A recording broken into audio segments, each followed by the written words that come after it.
오늘부터 조금 여파가 있나요? 수요 예배 때 잘 나오셨던 분들이 좀 안 보이시네요. 자, 우리나라의 근현대사를 보게 되면 참 냉탕과 온탕을 오가는 역사라고 할 수 있겠습니다.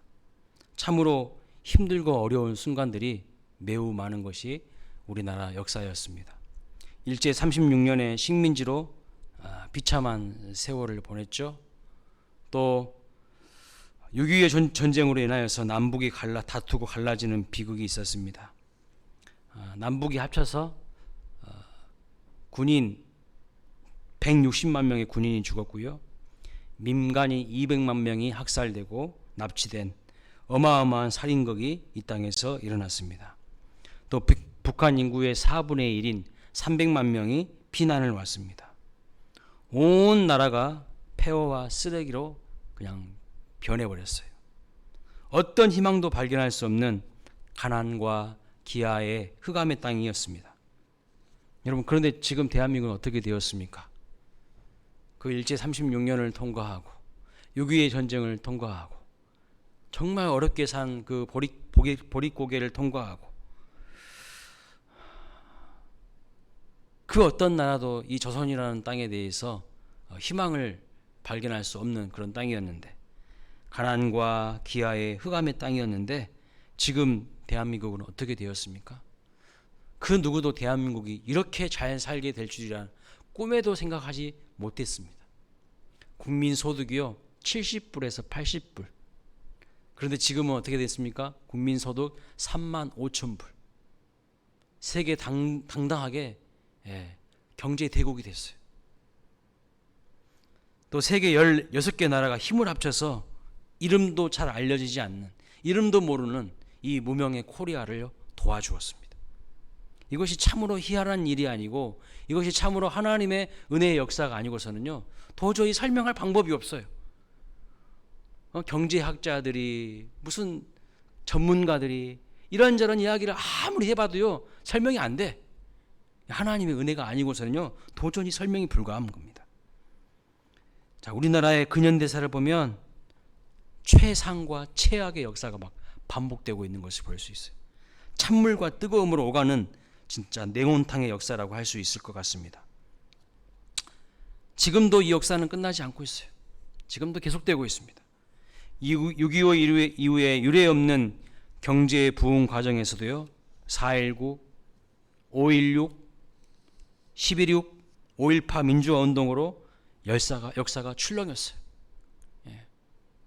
또 IMF 이래 10년 혹은 5년 주기로 계속해서 또 위기가 반복되고 있는 것을 볼 수 있습니다. 사람들이 집을 장만한 것 같은데 엄청난 부채를 다 껴안고 있고 새로운 경제 위기의 씨앗이 되고 있고, 방공이라는 단어가 제가 어렸을 때 국민학교 다닐 때만 해도 방공 이런 단어를 정말 많이 들었어요. 그런데 지금은 방공을 지나 세계화 시대를 사는 것 같은데 갑자기 요 근래에 무슨 단어가 튀어나오냐면 종북이라는 단어가 또 튀어나와요. 종북. 여러분 들어보셨죠? 종북, 종미가 튀어나오고, 불과 몇 년 전만 해도요 애국가는 국가가 아니다, 그런 주장이 또 튀어나옵니다. 가끔씩 이런 이야기를 들을 때마다 어떻게 역사가 지금 거꾸로 흘러가는 것 같다는 생각이 들 때가 많이 있습니다. 갈피를 잡을 수가 없어요. 한때 군부가 권력을 잡고 독재를 해서요 무엇이라고 불렸습니까? 군부 독재 공화국이라고 이야기를 했는데 수많은 민주화의 과정을 거쳐서 민주주의가 정말 성숙해지는 듯 싶었습니다. 하지만 다시 요 근래 검찰 세력들이 권력을 장악하여 정치 평론하시는 분들이 뭐라고 말하는지 아십니까? 요즘에 현재는 검찰 공화국이라는 말을 하더라고요. 군부 독재 공화국에서 이제 검찰 독재 공화국으로 변했다. 정치 평론하시는 분들이 이런 이야기를 합니다. 곰곰이 살펴보면 현재도 지금도 이 땅에 냉온탕의 그 역사가 계속해서 끊이지 않는 것 같습니다. 온탕에 들어갔다가 냉탕으로 들어갔다가 냉탕과 옹탕을 오가는 끊임없는 역사가 지금 계속되고 있는 것 같아요. 그런데 여러분, 이러한 역사 가운데에서도 우리 하나님이 역사를 주관하신다는 것을 믿으시기 바랍니다. 여전히 하나님은 살아계십니다. 인간이 더럽히고 엉망진창이 되게 만들어가는 이 죄악의 역사를 하나님은요, 합력하여 선을 이루게 만들어 가고 계십니다. 우리 모두가 하나님께서 역사를 주관하시고 이끌어 가신다는 이 하나님의 주권에 대한 신실한 믿음이 있으시기를 축복합니다. 자, 이제 눈을 들어서 한번 성경으로 돌아가 볼까요? 자, 오순절 다락방에 성령이 임하셨죠. 사도행전 2장에 각 나라의 방언으로, 즉 외국어로 언어의 장벽이 무너지고 하나님 나라를 선포하는 역사가 일어납니다. 그리고 물질을 나누면서 서로 선행하며 격려하는 그런 교회 공동체를 이루었어요. 정말 이보다 더 좋을 수 없는 그런 참으로 모델이 되는 아름다운 초대 교회의 모습이었습니다. 베드로가 설교하니까요, 3,000명이나 되는 사람들이 회개하고 주께로 돌아옵니다. 그러나 또 어떤 일이 있었습니까? 곧 아나니아와 삽비라가 헌금하는 문제로 인하여서 죽임을 당합니다. 헌금을 안 하는 것도 아니고 잠시 욕심에 끌린 것 뿐인데 이 뜨거웠던 초대 예루살렘 교회의 분위기는 한순간에 정말 차가워져 버렸어요. 갑자기 찬물을 끼얹은 것처럼 싸늘해졌습니다. 또한 스데반 집사님이, 그렇게 충성스러운 스데반 집사님이, 신실한 집사님이 돌에 맞아서 죽습니다. 또 오늘 본문에 보시면요, 야고보가 칼로 죽임을 당하는 것을 볼 수 있어요. 2절 말씀 보세요. 12장 2절. 요한의 형제 야고보를 칼로 죽이니 그랬어요. 요한의 형제 야고보가 또 죽임을 당하는 것을 볼 수 있어요. 그리고 베드로가 오늘 본문에 보니까 감옥에 투옥됩니다. 완전히 이렇게 부흥의 불길이 확 타오르는 것 같은데 또 한쪽에서는 찬물을 그냥 확 갖다가 끼얹는 것 같은 그런 싸늘한 분위기로 또 몰아가는 모습이 있어요. 그런데요, 또 자세히 보면 이 가운데서도 반전의 역사가 계속해서 일어납니다. 자, 스데반을 죽인 사람이 누구였습니까? 스데반을 앞장서서 죽인 사람이 누구였냐면 사도 바울이었어요. 바울이요, 회심해서 예수를 믿습니다. 또 빌립 집사님이 성령에 이끌려서 이디오피아 네시를 만나게 되고 그에게 세례를 주게 되고 그 이디오피아 네시가 고국으로 돌아가서 또 복음을 전하게 됩니다. 로마 군대 백부장 고넬료가 예수님을 또한 영접하게 됩니다. 온탕에 들어갔다가 다시 냉탕에 들어가는, 냉온탕을 오가는 이 모습이 계속해서 지금 반복되는 것처럼 보이는 거예요. 뜨거움과 하면 차갑고 차가움과 하면 또 뜨거운 이 냉온탕의 파도가 계속해서 밀려오는 것입니다. 자, 이렇게 볼 때 우리 하나님은 어떤 분이실까요? 우리 하나님은요, 냉온탕의 파도를 일으키시는 분이신 것 같습니다. 그래서 릭 오렌 목사님이 말하기를 이렇게 말했어요. 하나님은 지금도 기적의 파도를 일으키신다. 다만 우리는 믿음으로 그 파도를 타는 것 뿐이다. 옳습니다. 여러분, 한번 성경의 인물들을 보십시오. 성경의 인물들을 보면요, 다 냉탕과 온탕을 오가는 그 역사가 있어요. 냉온탕의 역사가 있어요. 그냥 냉탕에만 계속 있다가 온탕에만 계속 있다가 인생 끝나는 사람은 한 명도 없습니다. 냉탕에도 있다가 온탕에도 갔다가 다시 온탕에서 또 냉탕 갔다가 하나님이 얼마나 단련을 시키시는지 몰라요. 냉탕 온탕 냉탕 온탕 온탕 냉탕 하면서 얼마나 하나님께서 그 사람들을 단련시키셔서 하나님의 사람으로 세우시는지 모르겠습니다. 자, 노아의 생애를 보십시오. 당대의 의인이라고 불렀던, 완전한 사람이라고 불렀던 노아는요, 홍수 심판에서 사람들이 다 죽었을 때 유일하게 살아남았습니다. 노아와 노아의 가족만 살아남았어요. 그리고 그 후에 포도 농사를 지었는데 포도를 너무 많이 이제 마시고 취해가지고 하체가 다 드러나는지도 모르고, 그렇게 취해 있었어요. 그런데 노아의 자녀 중에 함이 그 모습을 보고 다른 형제들에게 이야기를 합니다. 여기 이제 고상한 표현이 이야기를 했다는 것인데 고자질한 거예요. 막 뒤에서 뒷담화한 거예요. 막 씹어댄 거야.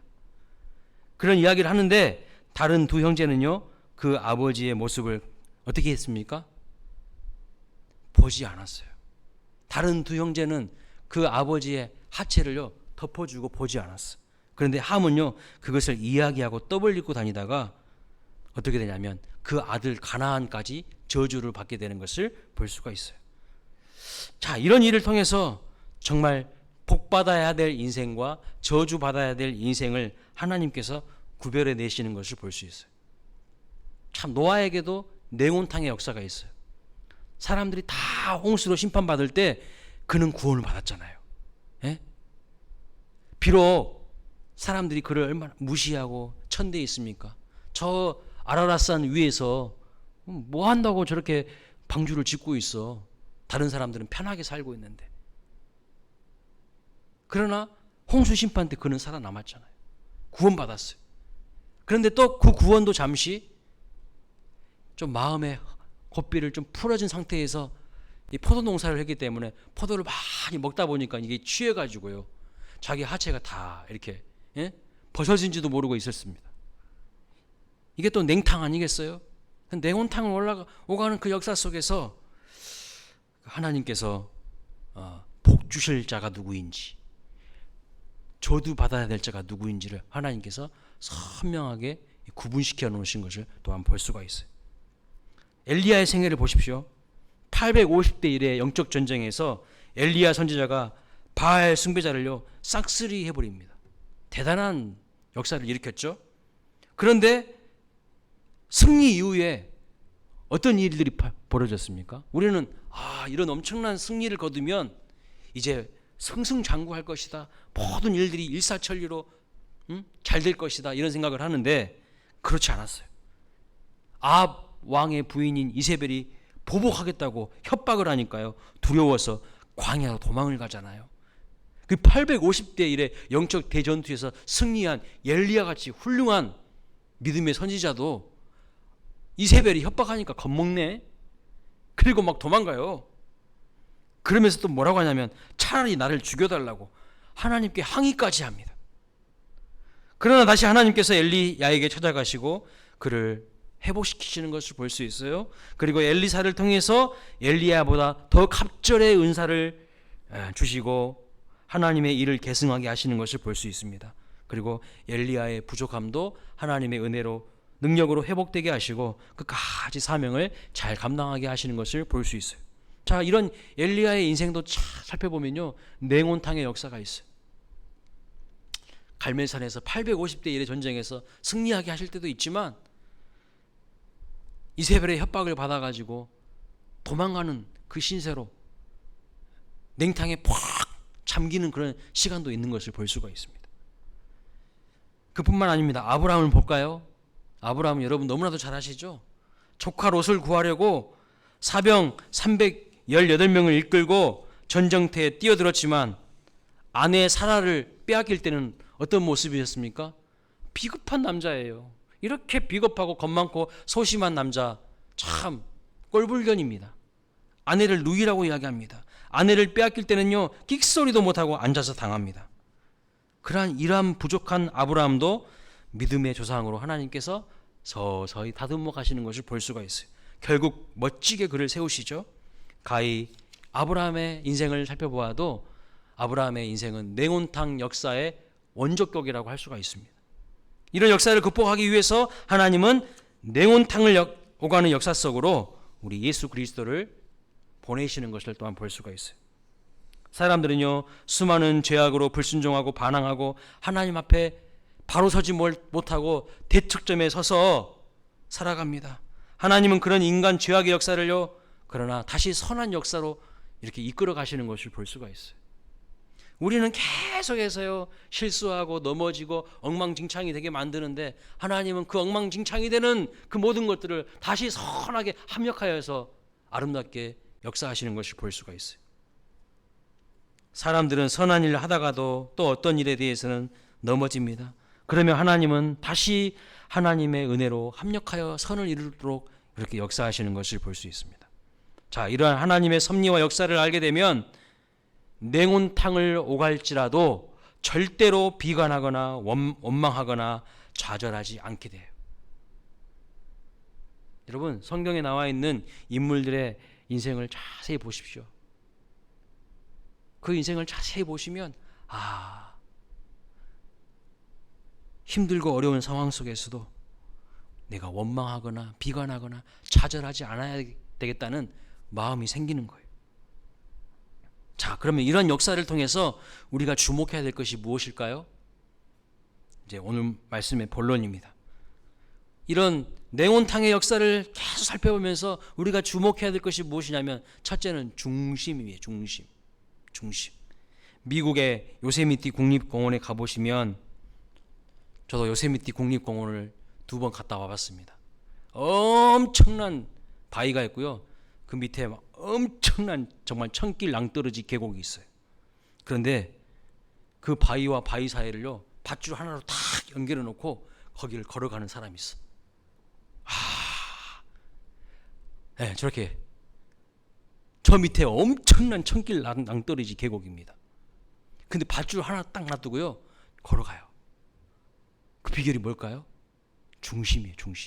중심만 딱 잡고 있으면 저기에서 춤도 춰. 정말입니다. 밧줄과 몸의 중심이 일치하기만 하면 그 밧줄 위에서요, 춤도 추더라고요. 아무리 파도가 몰려와도요, 중심만 잘 잡을 수 있으면 그 파도가 스포츠가 되고 신나는 즐거움을 주는 오락이 되는 겁니다. 여러분, 윈드서핑 아시죠? 저거 보십시오. 저 파도 위에서 지금 뭐 이상한 보드 하나 놓고 지금 타고 있는 거예요. 저걸 즐기고 있는 거야. 누가 즐길 수 있을까요? 저 파도를? 중심 잡는 사람이 즐길 수 있어요. 중심 잡는 사람. 결국 인생이 무엇의 문제인가? 중심의 문제라는 거예요. 중심. 그러면 이 중심의 문제를 신앙에서는 무엇이라고 부를까요? 그것을 충성이라고 부르는 겁니다. 충성. 군인들만 충성 인사하는 게 아니라요, 우리 믿음의 사람들도요, 하나님을 향하여서 바른 마음을 갖는 것, 중심을 똑바로 잡는 것, 그것을 바로 충성이라고 하는 거예요. 그래서 중심을 한문으로 쓰면 이렇게 됩니다. 가운데 중자에 마음 심자에. 근데 그것을 다시 쓰면요, 충자가 되는 거예요. 충자라. 충성할 때 충자가 되는 겁니다. 말씀에 충성하고 사명에 충성하면 인생의 거친 파도에도 넘어지지 않아요. 오히려 그걸 즐겨버릴 수 있어요. 하나님은요, 우리의 무엇을 보신다고요? 중심을 보시는 거야. 냉탕과 온탕을 사정없이 오가는 역사 속에서도 하나님은 내 마음이 똑바로 서 있는지를 보시는 거예요. 근데 어떤 사람들은요, 조금만 뭔가 자기 비위에 안 맞으면 마음이 획 틀어져 가지고 충성이 안 돼요. 인생의 거친 파도에 넘어지고 맙니다. 하나님은요, 다른 걸 안 보신다니까요.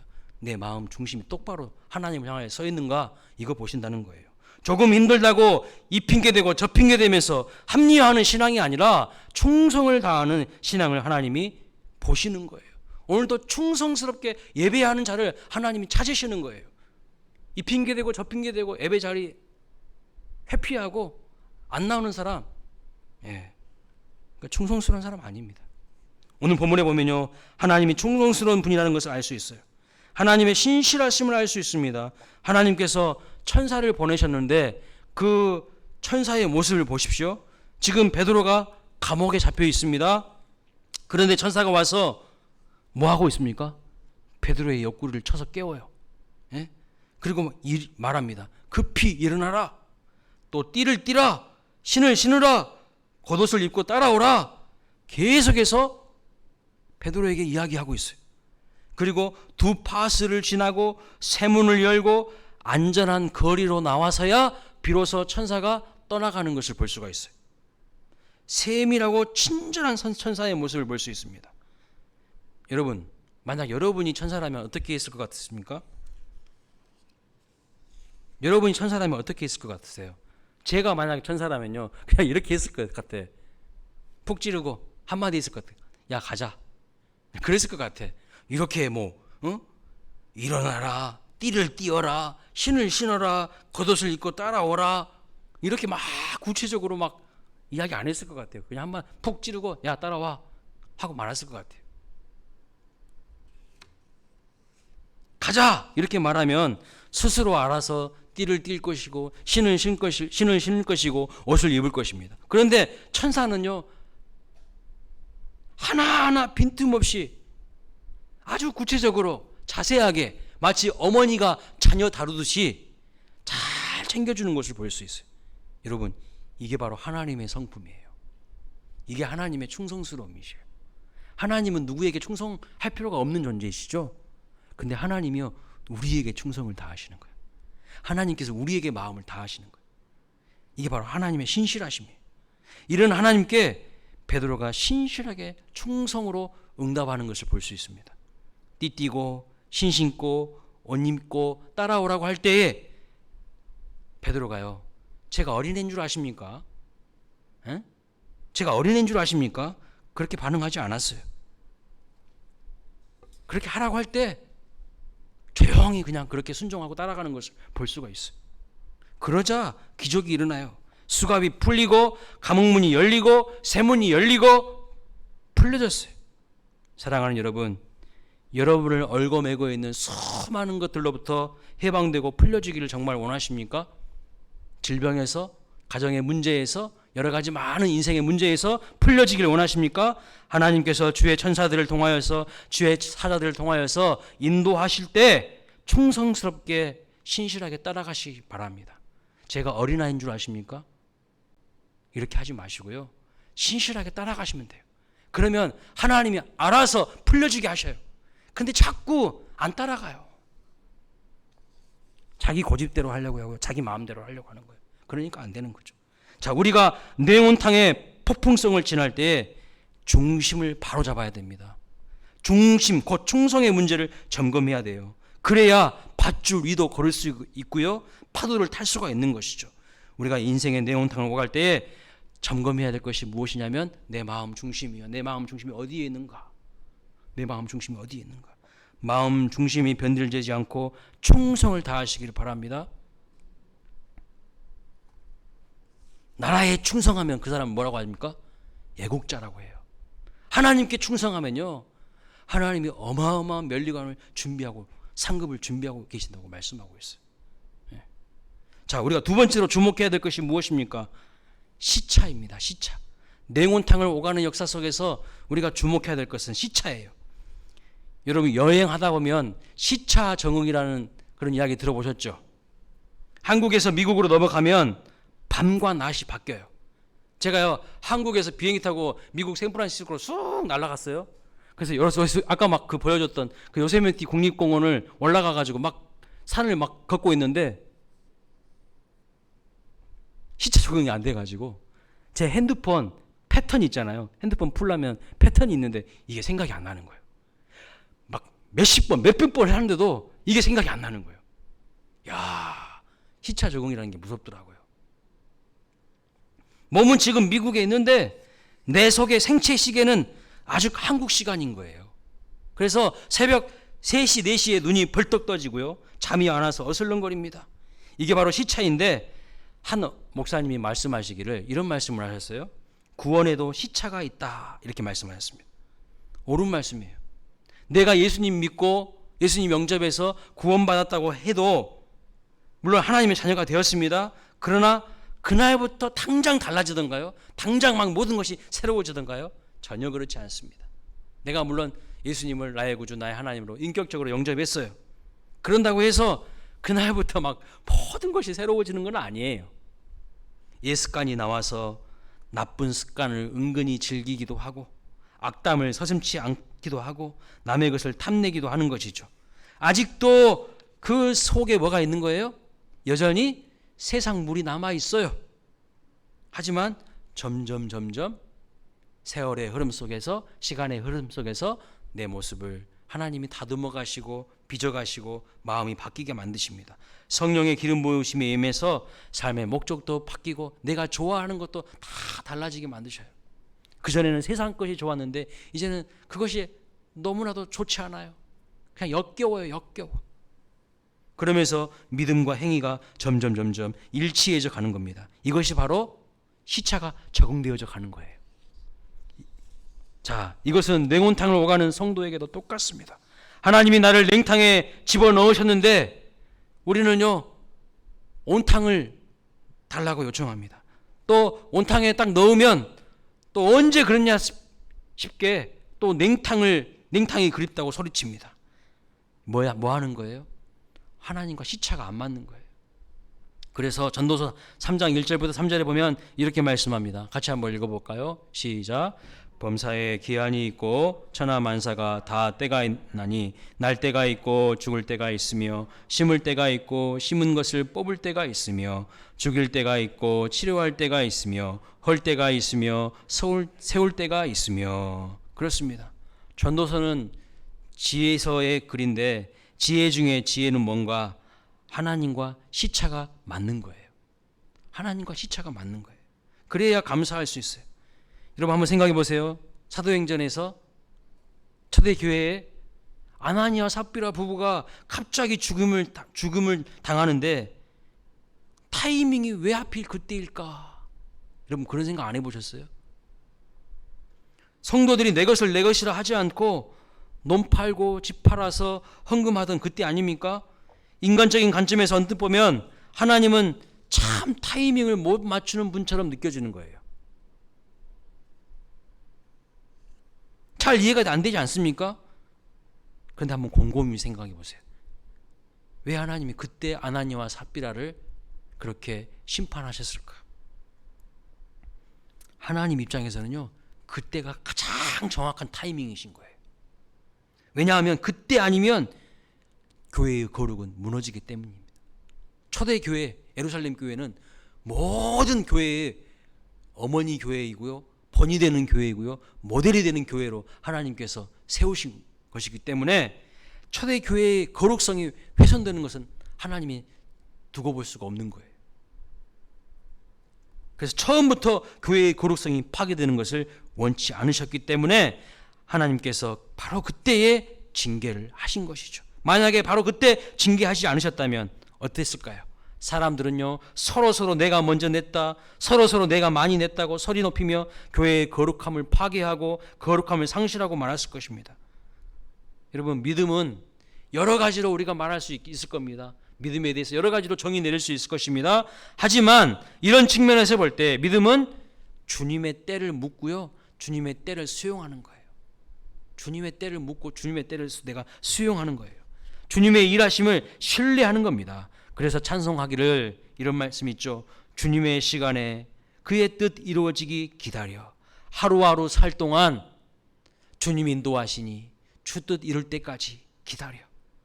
여러분, 하나님과 시차가 극복된 사람만이 부를 수 있는 찬송입니다. 이런 성도들을 통해 감옥문이 열리는 기적이 나타나는 것이죠. 우리 광일교회 모든 성도 여러분, 주님과 시차가 맞아서 그 기적의 중심에 여러분들이 설 수 있기를 주님의 이름으로 축복합니다. 마지막으로 냉탕과 온탕을 오가는 이 소용돌이 속에서 인생의 파도 속에서도 우리가 해야 될 것이 무엇일까요? 그것은 믿음의 물레를 계속 돌리는 거예요. 믿음의 물레를 돌리는 것. 간디의 물레라는 책이 있습니다. 간디의 물레. 저 간디, 인도의 성자라고 불리는 간디가 돌려던 물레예요. 저 사진이. 간디가요, 영국의 비폭력 무저항 운동을 펼치며 했던 것이 뭐냐면 물레 돌리는 거였어요. 물레를 계속 돌리는 거였어요. 영국의 방직 공장에서 좋은 옷감들이 쏟아져 나왔지만 그들의 옷감으로 옷을 해 입기 싫다는 것이죠. 그래서 손수 물레를 돌려가면서 옷감을 만들고 옷을 해 입었어요. 그 모습이 국민들에게 아주 좋은 인상을 심어주었는데 지금도 이 간디의 물레는 무엇에 대한 상징이냐면 불의에 대한 저항의 상징, 자유를 꿈꾸는 자들의 거룩한 몸짓으로 상징되고 있어요. 자유를 꿈꾸는 자들의 거룩한 몸짓으로 상징되고 있어요. 간디는요, 비폭력 저항운동을 벌이지 않았습니까? 간디는 비참한 조국 인도를 원망하지 않고 물레를 계속 돌려가면서 자유를 꿈꿨어요. 자유를. 이게 바로 어디 간디에게만 국한된 일일까요? 그렇지 않습니다. 성도도요, 냉탕과 온탕을 오가는 그 소용돌이 속에서 불평하지 않고 믿음의 눌레를 계속해서 돌려야 되는 거예요. 그러면 그 자체가 이미 승리고 바라보는 사람들에게 마음의 감화와 감동을 주고요, 깊은 인상을 심어주게 되는 거예요. 그런데 오늘날 많은 성도라고 하는 사람들이 자기의 욕심에 이끌려서, 자기의 고집에 이끌려서 믿음의 물리를 돌리지 않아요. 믿음의 물리를 던져버려. 그냥 내팽개쳐버려. 직분 이까지 그 뭐가 중요해. 던져버려. 수요예배 대표기도 하라고 주보에 나왔어도 안 해버려. 그냥 믿음의 물리를 돌리는 게 아니에요. 이거는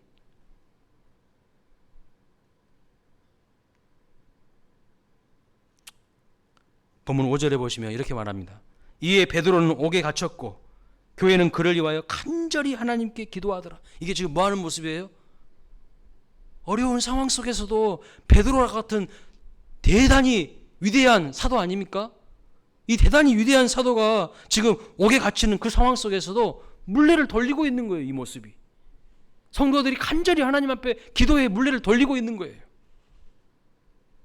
그래서 초대교회 성도들은요, 감옥에 붙잡혀 있는 베드로를 위하여서 무엇을 합니까? 가만히 있었습니까? 자포자기했습니까? 원망하고 불평하고만 앉아 있었습니까? 아닙니다. 뭐 했어요? 기도의 물레를 돌리는 거예요. 여러분, 출애굽하여서 이스라엘 백성들이 저 하나님이 원하시는 그 목적지 가나안 땅을 향해 가는데 어떻게 했습니까? 요단강이 넘실거리고 있었어요. 그런데 어떻게 했습니까? 법궤를 메고요, 요단강에 발을 내디뎠어요. 그때 당시 요단강이 그냥 또랑이 아니라고요. 잘못 들어갔다간 다 거기에 물에 빠져 죽을 수밖에 없는 강이에요. 그런데 믿음으로 그 요단강에 발을 내디딘 거예요. 믿음으로 요단강에 발을 내디딜 때에 요단강이 갈라지는 거예요. 근데 오늘 우리는 어떻게 하냐면요, 다 갈라져 있어도 안 건너. 다 갈라져 있어도 안 걷는다고요. 다 준비되어 있어도 교회 안 와. 예배가 다 이렇게 좋은 건물에 다 준비되어 있어도 안 와요. 안 와. 이런 믿음의 상태, 정신 상태를 가지고서는요, 요단강 건너지 못합니다. 가나안을 향해 가지 못해요. 천국 들어갈 수 있을 줄 아십니까? 못 들어가요. 법궤를 메고 요단강에 믿음으로 발을 담글 때, 그때 하나님은요, 기적을 일으키시는 거예요. 근데 우리는 어떻게 이야기하는지 아세요? 하나님 항상 우리에게 이렇게 이야기하셔요. 너희는 먼저 그의 나라와 그의 의를 구하라. 그리하면 이 모든 것을 너에게 더하시리라. 분명히 그렇게 말씀하셨죠? 근데 우리는 반대로 이야기해요. 많은 사람들이 반대로 이야기하더라고요. 어떻게 이야기합니까? 이 모든 것을 줘보세요. 그러면 그의 나라와 그의 의를 구하든가 말든가 내가 그것을 알아서 할 테니까. 그런 믿음으로는요, 절대 하나님의 역사를 경험할 수 없어요. 평생 신앙생활 그렇게 한다 할지라도 하나님의 역사 눈꽃만큼도 기대할 수 없어요. 하나님 절대 마음이 움직이지 않으십니다. 믿음의 물레를 돌릴 때에 어떻게 됩니까? 요단강 물이 갈라지는 거예요. 성도가 믿음의 물레를 돌리며 기도할 때에 하나님은요, 절대 가만히 계시지 않아요. 하나님의 큰 손이, 하나님의 보이지 않는 큰 손이 우리를 붙들어 주셔요. 우리를 책임져 주셔요. 그때요, 하나님의 무슨 일이 일어날까요? 하나님의 엄청난 일이 일어나는 거예요. 오늘 본문에도 나옵니다. 베드로를 감옥에서 건져내실 뿐만 아니라 온 성도들이 간절히 이 베드로가 감옥에 갇혀있는 상황에 대해서 마음 아파하며 간절히 하나님 앞에 기도할 때에 하나님의 큰 손이 역사하여서요, 베드로를 감옥에서 건져내요. 천사를 통해서 감옥에서 건져내실 뿐만 아니라 사도행전 12장 23절 말씀을 보세요. 같이 한번 읽어보겠습니다. 시작.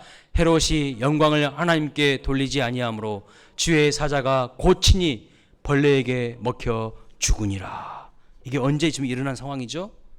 베드로가 감옥에 갇혔다가 성도들이 간절히 베드로를 위해서 기도할 때에 하나님께서 천사를 동원해서 베드로를 감옥에서 건져내십니다. 그 이후에 하나님이 어떻게 하신다고요? 악한 왕 헤롯을 쳐서 벌레에 먹혀 죽게 만드시는 것을 볼 수 있어요. 하나님이 원수를 제압하시는 거예요.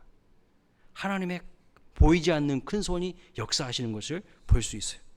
벌레만 또 못한 헤롯은요, 누구에게 먹혀 죽게 하십니까? 벌레에게 먹혀 죽게 하십니다. 하나님의 사람을 힘들게 하고 하나님의 사도를 힘들게 하면 하나님이 어떻게 역사하신다고요? 벌레에게 먹혀 죽게 하신다는 거예요. 왕이면 뭐합니까? 아무 힘 없어요. 하나님이 한번 심판하시겠다고 하면 벌레 같은 하찮은 것에 먹혀 죽게 하신다는 거예요. 우리의 중심이 충성을 다하고 기도함으로 믿음의 물레를 돌리면요, 하나님의 때에 하나님께서 우리의 억울함을 갚아주시고 주의 영광을 보게 하신다는 것을 믿으시기 바랍니다. 지금도 하나님은요, 원수를 가만두지 않으시고 제압하십니다. 제압하셔요. 유다를 침략했던 사내립은 그 결과가 어떻게 되었습니까? 고향으로 돌아가서요, 자기 자식의 칼에 맞아 죽어요. 엄청난 비극이죠. 자기 자식의 칼에 죽어요. 하나님의 심판입니다. 간디의 물레가 영국의 대포를 이겼듯이 믿음의 물레를 돌리는 성도가요, 세상과 원수를 결국에는 제압하게 돼요. 2차 대전을 일으킨 사람은 히틀러입니다. 그 전쟁의 분수령은 노르망디 상륙 작전이었어요. 1944년 6월 6일 날, 그날은 날씨가 이제 굳고 바람이 불어 군사작전을 하기에 매우 악조건이었습니다. 그런데 연합군의 아이젠하워 장군이 고민합니다. 군사작전을 할까 말까 계속 고민하는 거예요. 반면에 독일군을 지휘했던 롬멜도 마침 그날이 부인의 생일이었어요. 자기 부인 생일이었어요. 그리고 생각합니다. 오늘같이 이렇게 굳은 날은 적들이 쳐들어올 리가 없어. 그래서 안심하고 전선을 벗어났습니다. 그런데 계속해서 이 전쟁을 할까, 군사작전을 할까 말까 고민했던 이 아이젠하워 장군은요, 결국에 그날 공격 명령을 내리게 됩니다. 결국 독일군은 괴멸되었고 전쟁의 주도권이 연합군에게 넘어가게 되는 것을 볼 수가 있어요. 이처럼 원수를 멸하는 하나님의 심판도요, 오늘은 시퍼렇게 살아있어요. 시퍼렇게 살아있습니다. 성도 여러분, 이것을 믿고 믿음의 물레를 돌리시기 바랍니다. 우리 같이 믿음의 물레를 힘차게 돌리시기 바랍니다. 베드로가 기적처럼 감옥에서 나온 후에 외칩니다. 무엇이라고 외쳤을까요?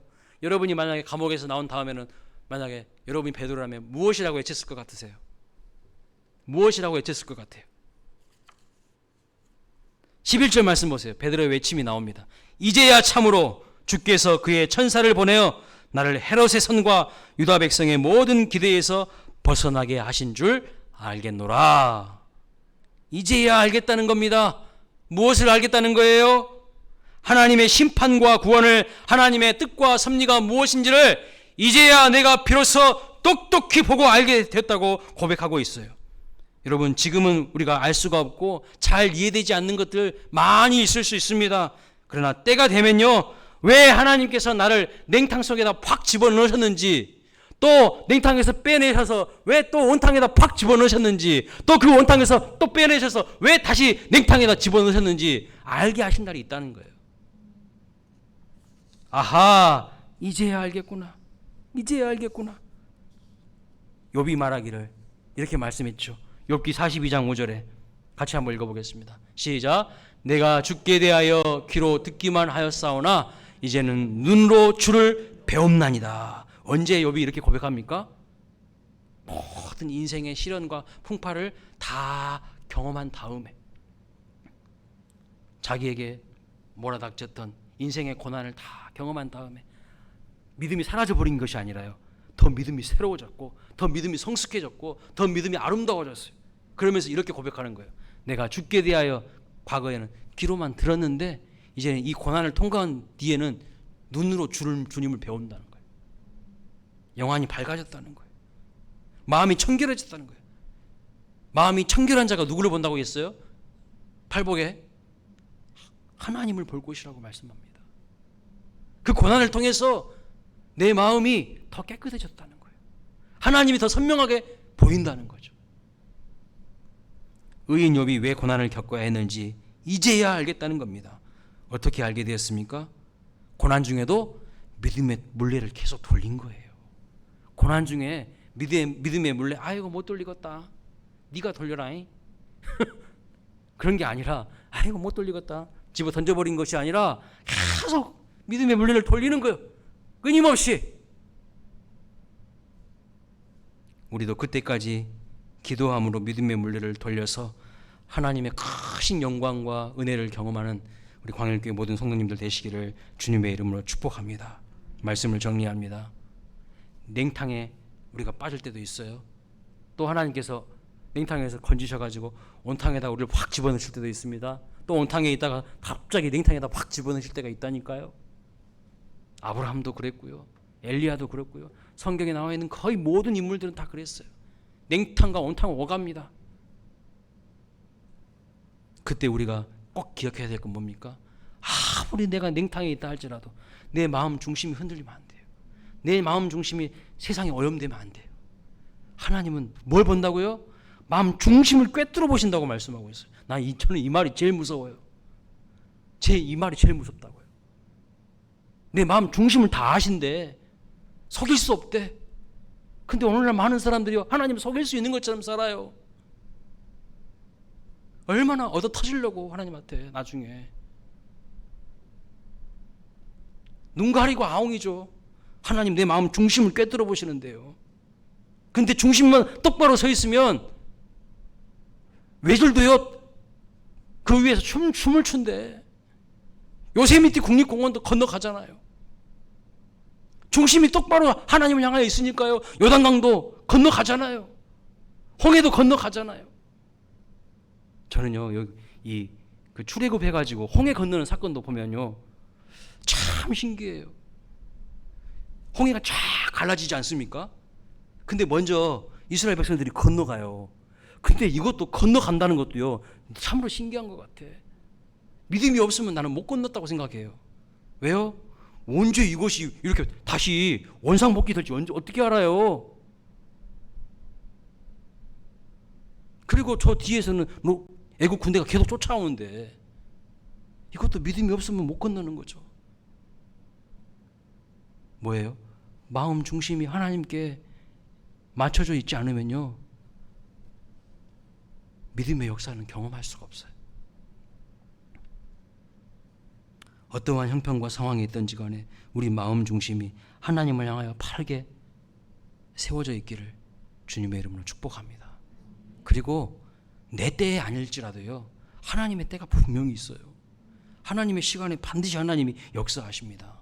그것은 우리는 잘 몰라요. 지금은 왜 아나니와 삽비라 부부를 그렇게 그냥 하나님이 바로 데려가시냐고요.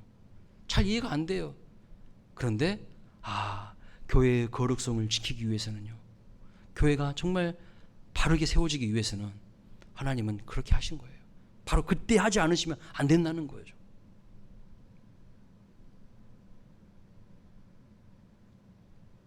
그리고 계속 우리는 믿음의 물레를 돌려야 됩니다. 계속 믿음의 물레를 돌려야 돼요. 그런 사람들을 통하여서 하나님은 하나님의 역사를 지금도 일으키시고 이끌어 가신 줄로 믿습니다. 우리 모두가 그런 믿음의 주인공들 되시기를 주님의 이름으로 축복합니다. 아멘.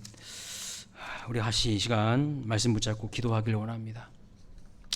하나님 아버지, 냉탕과 온탕을 오가면서 온갖 어려운 역경 속에서도 우리의 마음 중심이 변질되지 않게 하시고 항상 충성스러운 하나님의 사람이 되게 하여 주옵소서. 하나님께서 가장 정확한 때에 일하신다는 것을 믿으며 하나님의 때를 기다리는 믿음의 백성들 되게 하여 주옵소서. 편안하든지 역경 가운데 있든지 항상 기도함으로 믿음의 물레를 돌림으로 말미암아 하나님의 크신 역사를 경험하고 원수를 제압하시는 하나님의 큰 손을 경험하는 우리의 삶이 되게 해달라고 우리 다 함께 주여 부르고 말씀 붙들고 기도합니다. 주여. 하나님 아버지, 그렇습니다. 하나님, 우리의 인생을 되돌아볼 때에도 하나님 아버지 냉탕과 온탕을 오가면서 하나님 아버지 우리를 다듬으시고 우리를 단련시키시는 것을 알 수 있습니다. 하나님 아버지, 항상 어려움 가운데서도 역경 속에서도 우리의 마음 중심이 흔들리지 않게 하시고 변질되지 않게 하여 주시고 충성스러운 하나님의 사람이 될 수 있도록 우리를 붙잡아 주시옵소서. 하나님, 내 마음 중심을 감찰하신다고 하였습니다. 하나님 아버지, 이것이야말로 두렵고 떨리는 말씀입니다. 주여 아버지, 다른 사람들은 내 마음을 알지 못해도 천길 아버지 물속은 알아도 한길 사람 마음은 모른다고 했는데, 하나님 아버지, 하나님은 내 마음을 아신다고 하시니 하나님 아버지, 참으로 두려운 말씀입니다. 주여, 그러나 하나님 앞에 바로 서 있는 자는 이 말씀이 얼마나 감사의 말씀인지요, 하나님 앞에 바로 서 있는 자는 이 말씀이 얼마나 큰 위로의 말씀인지 모릅니다. 하나님 아버지, 하나님 앞에 바로 서는 우리의 마음 중심이 되게 하여 주옵소서. 아버지, 하나님께서 가장 정확한 때에 아버지 모든 것을 하나님의 뜻 가운데에 일하신다는 것을 아오니 우리가 하나님 아버지 계속해서 믿음의 물레를 돌려가는 아버지 삶이 되게 하여 주시옵소서. 아버지, 베드로가 감옥에 갇혀 있을지라도 성도들은 아버지 간절함으로 베드로를 위하여서 기도하였던 것처럼, 그러므로 말미암아 마침내 하나님의 큰 손이 역사하시고 주의 천사들을 통하여서 베드로를 책임지시고 건져내실 뿐만 아니라 하나님의 놀라운 역사로 하나님 아버지 헤롯을 아버지 제압하신 하나님, 원수를 멸하신 하나님, 우리의 삶 속에서도 이런 하나님의 역사를 보게 하여 주옵소서. 하나님의 영광을 보게 하여 주옵소서. 역경과 고난 속에서도 아버지 우리의 마음이 변질되지 않게 하여 주옵시고, 욥과 같이 이제 귀로 듣기만 한 그런 믿음이 아니라 눈으로 주를 배우는 그런 신앙이 되게 하여 주옵소서. 고난을 겪으면서 더 마음이 청결하여져서 아버지 하나님을 바라볼 수 있는 우리의 믿음이 되게 하여 주시옵소서. 주님, 우리와 함께하여 주시옵소서. 주님, 역사하여 주시옵소서. 감사하며 예수님의 이름으로 기도하옵나이다. 아멘.